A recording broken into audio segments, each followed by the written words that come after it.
नमस्कार साथियों, हम टोपोलॉजी के पेपर देखेंगे। देखिए, आपको पहले ही बता दें कि जो भी प्रश्न हैं उनके सभी के सही उत्तर देने की पूरी कोशिश की जाएगी। फिर भी 2 या 3 प्रश्नों में आपको डाउट हो सकता है, आप वहाँ उसके लिए कमेंट कर सकते हैं और बता सकते हैं। उन प्रश्नों के हार्ड एंड फास्ट आंसर न बताकर कोशिश की जाएगी कि तुलनात्मक रूप से उनका सही उत्तर बताने की कोशिश की जाएगी। तो देखिए, आज के इस पेपर का सॉल्यूशन। पहला प्रश्न लेते हैं अपन। पहला प्रश्न है, रॉबर्ट गने के अधिगम सोपानकी का कौन सा चरण क्रियाप्रसूत अनुबंधन से संबंधित है। तो देखिए, विभेदन अधिगम ऑप्शन पढ़ लेते हैं। ऑप्शन ए है विभेदन अधिगम, बी है शाब्दिक साहचर्य अधिगम, सी है उद्दीपन अनुक्रिया अधिगम और डी है समस्या समाधान अधिगम। तो समस्या समाधान अधिगम और विभेदन अपन को स्पष्ट दिख रहे हैं। और ऑप्शन सी है उद्दीपन अनुक्रिया अधिगम। आपको कईयों को लग रहा होगा इसमें कि उद्दीपन अनुक्रिया इसका आंसर हो सकता है, लेकिन मैं आपको लॉजिक देता हूं कि उद्दीपक अनुक्रिया अधिगम होता है थॉर्नडाइक का जो अधिगम का सिद्धांत है वो है उद्दीपक अनुक्रिया का सिद्धांत। तो इसका क्योंकि शाब्दिक साहचर्य में जैसे बच्चों को इस प्रकार से उनमें अच्छी आदतों का जो उनको बढ़ावा मिलता है। इसका राइट ऑप्शन पर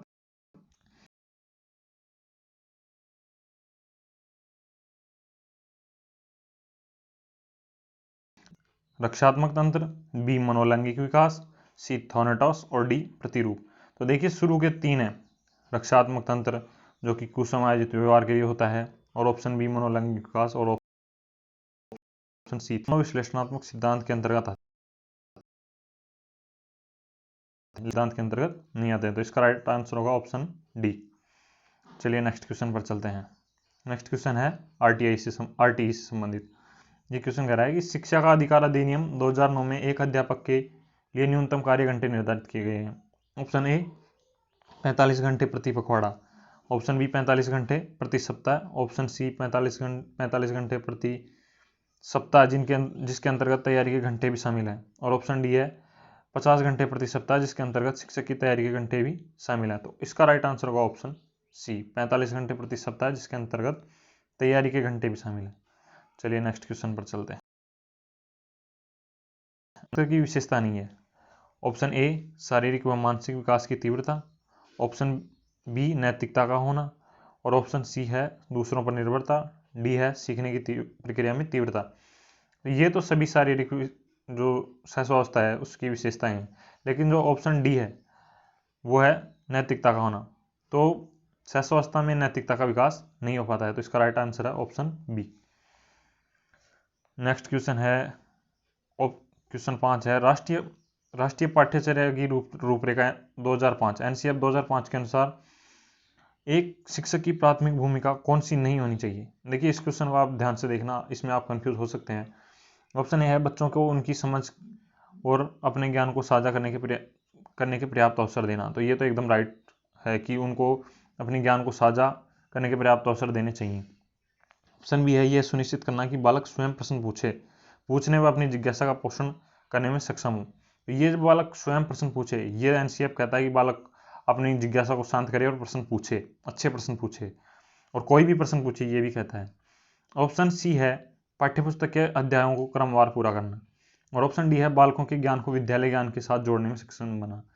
अब आप देखिए, ऑप्शन जो सी है ये इसका राइट आंसर होगा। इसके पीछे लॉजिक ये है कि एनसीएफ 2005 रचनात्मक जो शिक्षण होता है उस पर बल देता है कि बालक अपने ज्ञान की रचना स्वयं करे, और जो अध्यापक है उसको चाहिए कि वह पाठ्यपुस्तक के अध्यायों को क्रमवार पूरा न करके उनका एक समवाय रूप में उनको मिला के, हो सकता है कि उसको उनका जो अध्यापक है उसको अध्यायों का क्रम भी चेंज करना पड़ जाए ताकि बच्चे आसानी से उस ज्ञान की रचना कर सके। तो इसका आंसर राइट रहेगा ऑप्शन सी। मैं टिक कर देता हूं, ऑप्शन सी राइट आंसर रहेगा। मैंने आपको लॉजिक भी दिया है। अब चलते हैं नेक्स्ट क्वेश्चन पर। नेक्स्ट क्वेश्चन है क्वेश्चन 6, निम्नलिखित में से कौन सा क्रियात्मक अनुसंधान का महत्व नहीं है। ऑप्शन ए है इसमें उपभोक्ता स्वयं अनुसंधान करता है, ऑप्शन बी है समस्याओं को हल ढूंढने में समय अधिक लगता है, सी है समस्या के हल को अभ्यास में लाया जाता है, वह उसका मूल्यांकन किया जाता है। और डी है, इसमें समस्या के हल को खोजने के लिए वैज्ञानिक प्रविधि का प्रयोग किया जाता है। ये प्रश्न पूछ रहा है अनुसंधान का महत्व नहीं है, तो ऑप्शन 20 का राइट आंसर होगा, क्योंकि समस्या का हल ढूंढने में समय लग रहा है तो ये उसका कोई महत्व नहीं है क्रियात्मक अनुसंधान का, तो ऑप्शन 20 का राइट रहेगा। चलते हैं नेक्स्ट क्वेश्चन पर। नेक्स्ट क्वेश्चन है, सीखने के प्रतिफल से तात्पर्य है। सीखने के प्रतिफल से तात्पर्य है निश्चित मानदंड के अनुसार बच्चे ने जो कुछ सीखा है उसका आकलन करना, बच्चों की व्यक्तिगत भिन्नताओं को ज्ञात करना, बच्चों की अधिगम कठिनाइयों को दूर करना, बच्चों की कक्षाोन्नति के लिए आकलन करना। इसका राइट आंसर रहेगा जो सीखने के प्रतिफल होते हैं उनसे तात्पर्य निश्चित मानदंड के अनुसार बच्चे ने जो कुछ सीखा है उसका आकलन करना होता है। ये एक मानदंड उपलब्ध कराते हैं शिक्षकों की बच्चे का आकलन किस प्रकार से होना चाहिए, क्या क्या उसने सीखा है, उस उनके मानदंड। अब क्वेश्चन 8 को देखते हैं। निम्नलिखित में से किस बुद्धि का उल्लेख रॉबर्ट स्टर्नबर्ग ने अपने त्रिचापीय सिद्धांत के अंतर्गत नहीं किया है? तो भाव प्रबोधन जो बुद्धि है, इसका राइट आंसर मैं सीधे बता देता हूँ। जो भाव प्रबोधन जो बुद्धि है वो पास अलोंग वाला जो परीक्षण है उसके अंदर ए से अटेंशन और अराउजल वाला जो देखा है आपने उसमें आती है, तो इसका राइट आंसर रहेगा ऑप्शन सी। चलिए नेक्स्ट क्वेश्चन पर चलते हैं। क्वेश्चन नंबर 9 है, बुद्धि के विषय में असत्य कथन है। बुद्धि के विषय में असत्य कथन है। बुद्धिमान व्यक्ति पर्यावरण से अनुकूलन तो कर लेता है परंतु उसमें सक्रियता से परिवर्तन में परिमार्जन करने में असमर्थ रहता है। और फिर सारे ऑप्शन पढ़ते हैं एक बार। बुद्धि एक जन्मजात सामान्य संज्ञानात्मक योग्यता है। बुद्धि के सारे व्यक्ति उद्देश्यपूर्ण क्रिया करते हुए विवेकशील चिंतन करता है। बुद्धि अच्छा निर्णय लेने, अच्छा बोध करने, अच्छा तर्क प्रस्तुत करने की योग्यता है। तो आपने देखा होगा कि बीने ने भी ये कहा है कि बुद्धि एक अच्छा निर्णय लेने की योग्यता है, इस प्रकार से उनका कथन था। और ऑप्शन सी है, बुद्धि के सारे व्यक्ति उद्देश्यपूर्ण क्रिया करता है, तो ये कथन भी सत्य है, ये कथन भी सत्य है, ये कथन भी सत्य है। परंतु बुद्धि जो ये लिख रहा है परंतु उसमें सक्रियता से परिवर्तन में परिमार्जन करने में असमर्थ रहता है, तो ये बात गलत है। बुद्धि के द्वारा व्यक्ति पर्यावरण में अपने अनुकूल जो पर्यावरण बनाता है उसमें सक्रियता से परिवर्तन और परिमार्जन करने में समर्थ रहता है, तो इसका राइट आंसर रहेगा ऑप्शन ए। चलिए नेक्स्ट क्वेश्चन पर चलते हैं। क्वेश्चन नंबर 10 है, ये एक फैक्चुअल क्वेश्चन है। विनय के बुद्धि परीक्षण को उर्दू व पंजाबी में मानकृत करने का प्रयास किस भारतीय वैज्ञानिक ने किया है? तो ये क्वेश्चन एनसीईआरटी से लिया गया है। एनसीईआरटी में आप देखेंगे सीधी ये लाइन लिखी हुई है कि सी एच राइस ने विनय के बुद्धि परीक्षण को उर्दू और पंजाबी भाषा में मानकृत करने का प्रयास किया, यानी मानकीकृत किया। चलिए नेक्स्ट क्वेश्चन पर। क्वेश्चन नंबर 11 है, मैं प्रतिदिन तैरने जाता हूँ क्योंकि मुझे यह अत्यधिक पसंद है। इसके लिए अपने अध्ययन के व्यस्त समय में से समय निकालता हूँ। उपयुक्त उदाहरण किस प्रकार की अभिप्रेरणा से संबंधित है? ऑप्शन ए है आंतरिक अभिप्रेरणा, उपलब्धि अभिप्रेरणा, बाह्य अभिप्रेरणा, अनुमोदन अभिप्रेरणा। तो इसका राइट आंसर रहेगा आंतरिक अभिप्रेरणा, क्योंकि वो बच्चा कह रहा है कि जो भी कहने वाला है वो कह रहा है कि मुझे यह अत्यधिक पसंद है, उसको आंतरिक रूप से यह पसंद है और उसको आंतरिक रूप से खुशी मिलती है, तो इसका राइट आंसर रहेगा ऑप्शन ए। नेक्स्ट क्वेश्चन है क्वेश्चन 12। क्वेश्चन 12 को देखते हैं। व्यक्तित्व के विषय में सत्य कथन है। व्यक्तित्व एक स्थिर संगठन है। व्यक्तित्व पूर्ण, तो देखिए व्यक्तित्व एक स्थिर संगठन नहीं है, तो पहला ऑप्शन गलत है क्योंकि यह गत्यात्मक संगठन है। गत्यात्मक, डायनामिक, व्यक्तित्व डायनामिक है। ऑप्शन बी है व्यक्तित्व पूर्णतः मानसिक पक्ष को समाहित किए हुए है। नहीं, व्यक्तित्व मानसिक पक्ष के साथ साथ शारीरिक पक्ष को भी समाहित किए हुए है। व्यक्तित्व में व्यक्ति का व्यवहार एक समय से दूसरे समय में असंगत होता है, तो नहीं, दूसरे समय में संगत व्यवहार करता है वो। ऐसा नहीं है कि एक समय में कोई और व्यवहार कर देगा और दूसरे समय में बिल्कुल उसका उल्टा व्यवहार कर देगा, असंगत व्यवहार कर देगा। तो ये जो कथन है ये भी असत्य कथन है। देखिए आप ऑप्शन डी को ध्यान से देखिए। व्यक्ति का व्यवहार तथा विचार किसी भी वातावरण में अपने ढंग का अर्थात अपूर्व होता है। अपूर्व का मतलब होता है यूनिक। आप इसका इंग्लिश जरूर देख लीजिए, ये लिख रखा है यूनिक। तो जो व्यक्तित्व में व्यक्ति व्यवहार करता है, प्रत्येक व्यक्ति का व्यवहार यूनिक होता है, ये व्यक्तित्व की एक विशेषता है और ये सत्य कथन है, तो इसका राइट आंसर रहेगा ऑप्शन डी। चलिए नेक्स्ट क्वेश्चन पर। नेक्स्ट है क्वेश्चन नंबर 13। क्वेश्चन नंबर 13 को देखिए। ब्रूनर सिद्धांत में ज्ञान की संरचना का अर्थ है। ऑप्शन ए है सीखने वाले के मन में उपलब्ध ज्ञान की संरचना। ऑप्शन बी आइकॉनिक, इनएक्टिव व सिंबॉलिक ज्ञान का स्वरूप। समझ की सहायता हेतु ज्ञान की रचना। ज्ञान की परंपरा के साथ संबंध, प्रतिमाएं। देखिए सभी लोग इसका आंसर बता रहे हैं ऑप्शन बी, यानी और सभी को लग भी रहा है कि ये ऑप्शन हो सकता है क्योंकि ब्रूनर ने ये सारी अवस्थाएं बताई हैं। लेकिन फिर भी आप हो सकता है कि आंसर की में जहां ज्ञान की संरचना का अर्थ है, ये संरचना का अर्थ पूछ रहा है, ना कि उनकी अवस्थाओं से संबंधित कोई बात और उनके ज्ञान का स्वरूप। हो सकता है इसमें ऑप्शन बी राइट मान लिया जाए, हो सकता है इसमें ऑप्शन सी भी राइट मान लिया जाए, क्योंकि समझ की सहायता हेतु ज्ञान की संरचना ही, ब्रूनर ने यह माना है कि अर्थपूर्ण जो अधिगम है, अर्थपूर्ण जो समझ है, ज्ञान की संरचना है, वो समझ की सहायता से ही विकसित होती है। तो जहाँ तक है मुझे लगता है इसका 50-50 आप कमेंट करके इसका आंसर बता सकते हैं। मुझे लग रहा है इसका ऑप्शन सी माना जाएगा। चलिए क्वेश्चन नंबर 14 देखते हैं। H.J. आइजेंक का व्यक्तित्व सिद्धांत निम्न में से किस एक को समाविष्ट नहीं करता है? ऑप्शन ए है बहिर्मुखी, बी मनस्ताप, सी मनोविक्षिप्तता और डी है निश्चल। देखिए इंग्लिश देखिए, क्योंकि मनोविक्षिप्तता और मनस्ताप में आप अंतर नहीं कर पाएंगे। एक्स्ट्रावर्जन, न्यूरोटिसिज्म और साइकोटिसिज्म और ओपननेस। तो इसका राइट आंसर रहेगा ऑप्शन डी, क्योंकि ओपननेस जैसा आइजेंक ने वर्गीकरण नहीं किया है। चलिए नेक्स्ट क्वेश्चन पर। क्वेश्चन नंबर 15 है, निम्नलिखित में से किसका संबंध युक्तिकरण से है? युक्तिकरण का मतलब है रैशनलाइजेशन। रैशनलाइजेशन में अपन क्या करते हैं कि जो भी कोई अपन कुसमाजित व्यवहार करते हैं उसके प्रति अपन एक बहाना पेश करते हैं और उसमें एक तर्क देते हैं, तो एक तर्क से संबंधित है। इसके ऑप्शन देखते हैं।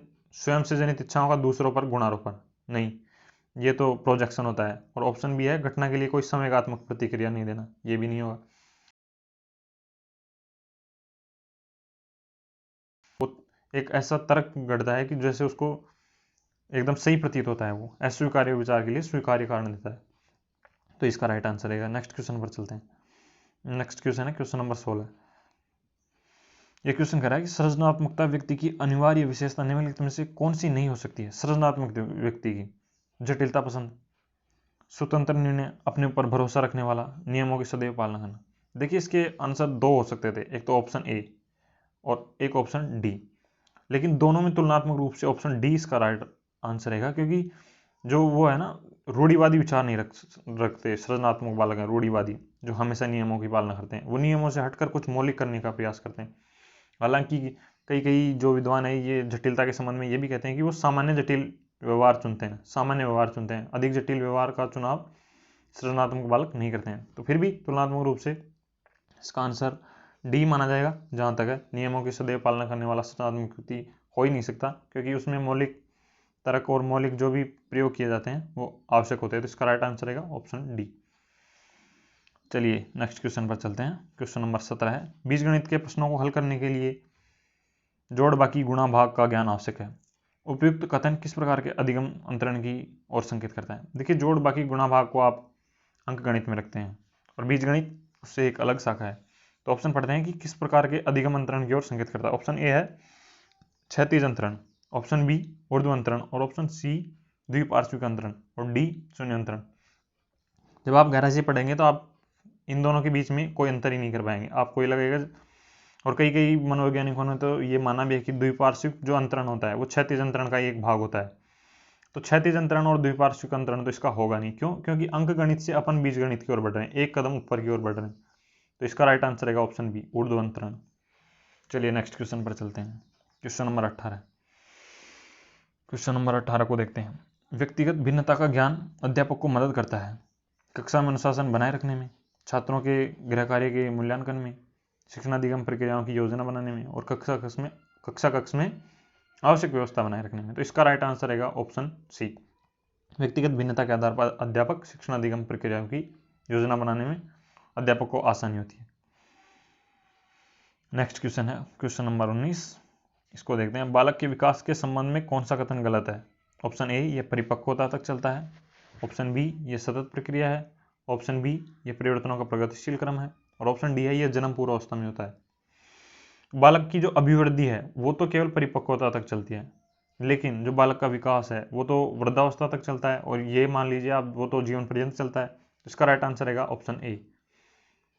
मैं टिक कर देता हूँ, इसका राइट आंसर रहेगा ऑप्शन ए, क्योंकि ये असत्य कथन है विकास के संदर्भ में कि यह परिपक्वता तक चलता है।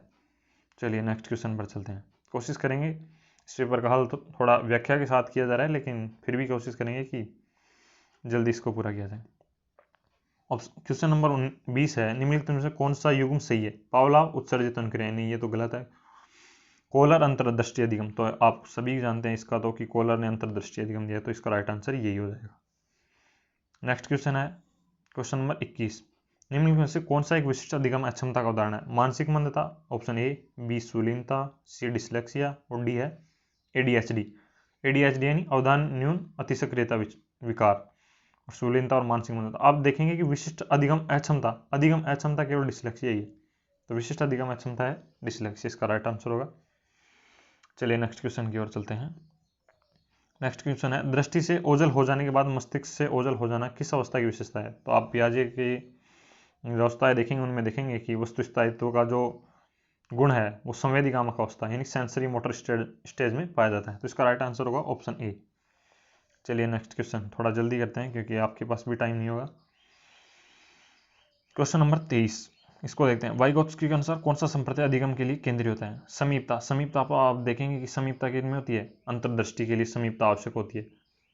आप देखेंगे गेस्टाल्ट का सिद्धांत तो वहां पता चलेगा।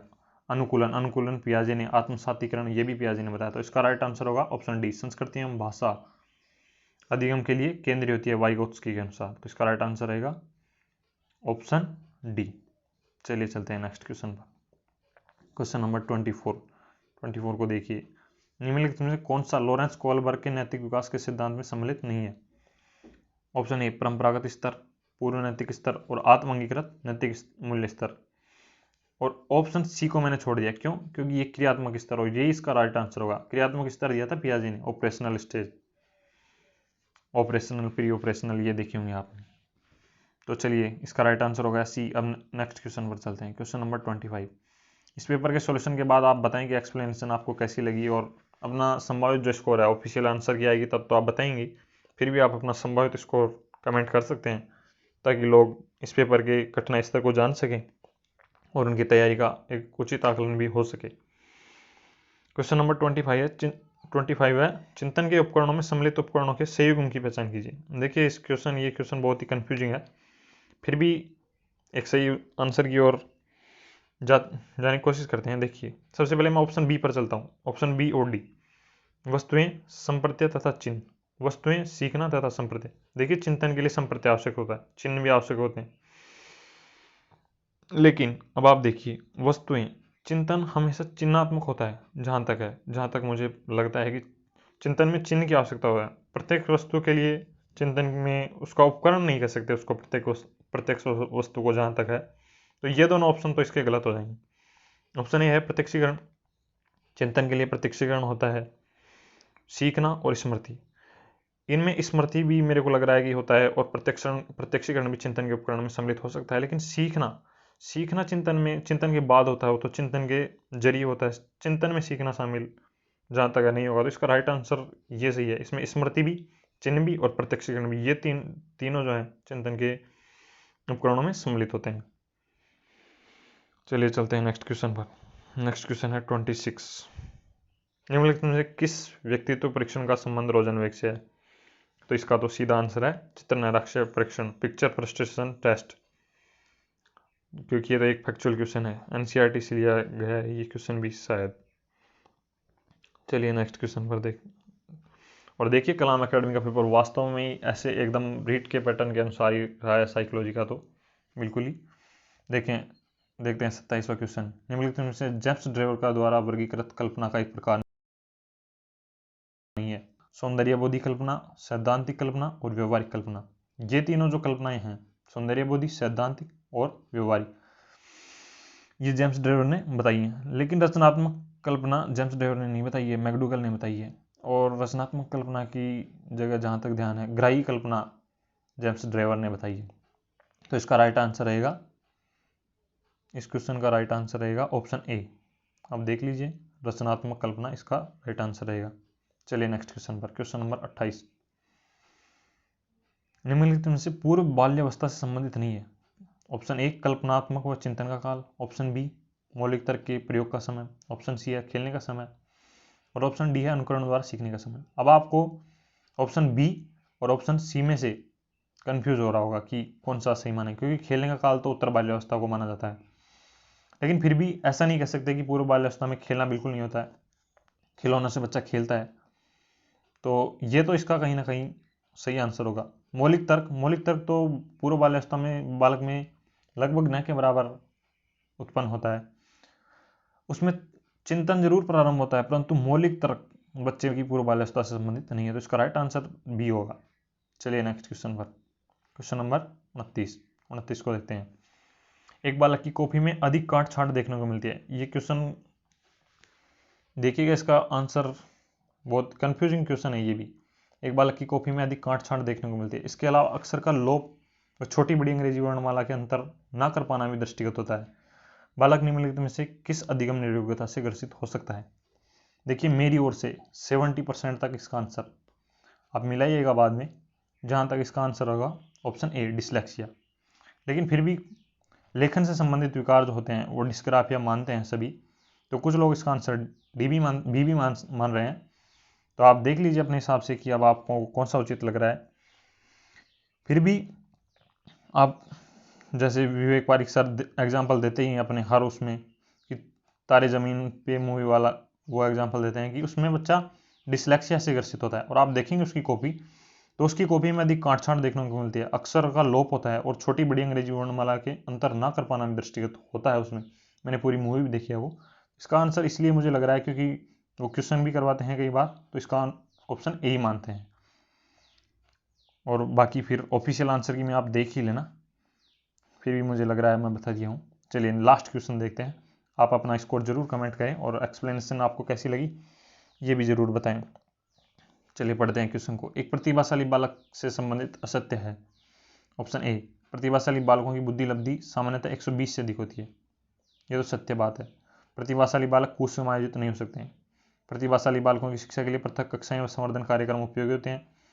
उपयुक्त कथनों में से कोई भी असत्य नहीं है। देखिए ऑप्शन बी है ना और ऑप्शन सी है, इसमें आपको कंफ्यूज हो सकता है। इसमें तो आपको लगेगा कि फिर समावेशी शिक्षा का क्या मतलब है, लेकिन उनकी जो क्षमता का संवर्धन है उसके लिए प्रतिभाशाली बालक होते हैं उनमें अधिक क्षमताएं होती है, तो उनकी क्षमता के संवर्धन के लिए संवर्धन कार्यक्रम आयोजित किए जा सकते हैं। तो ये तो इसका सत्य कथन है, ये भी सत्य कथन है। लेकिन ऐसा नहीं है कि प्रतिभाशाली बालक कुसमायोजित नहीं हो सकते। प्रतिभाशाली बालक भी कुसमायोजित हो सकते हैं। इसका राइट आंसर रहेगा ऑप्शन बी। बहुत बहुत धन्यवाद आपका, आपने इस वीडियो को देखने के लिए। आप एक्सप्लेनेशन के बारे में और अपना स्कोर जरूर कमेंट करें। धन्यवाद।